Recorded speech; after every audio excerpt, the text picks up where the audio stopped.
Jangwani inasemekana, nataka uthibitisho kwamba ulitoa maelekezo watu wakachimbe dawa, washabiki wa Simba.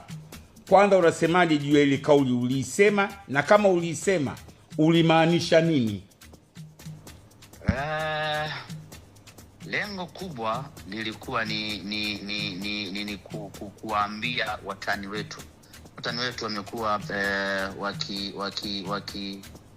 wakipata mafanikio msimu huu, misimu karibia 5 hivi, na wamekuwa wakijisifu kwamba wao ni wataalamu wa dawa na mipango na nini, kwa ajili ya kuwezesha kufanya vizuri. Kwa hiyo kwenye dhana ya kuatania kwamba pendeni pale tukachimbe dawa yao ambayo wameiweka pale inayowapa mafanikio ya kuweza kuchukua ubingwa.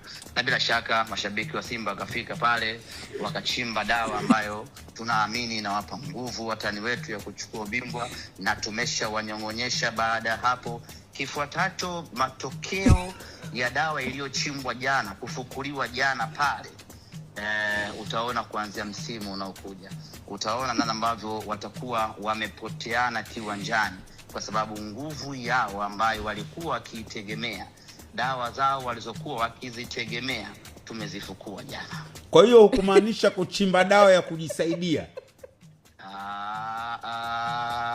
Kwa sababu unaongea na mwenyekiti wa kamati ya mazingira ya halmashauri ya jiji Dar es Salaam. Na nikuulize mwenyekiti, ile na nini ni eneo lako lile Jangwani?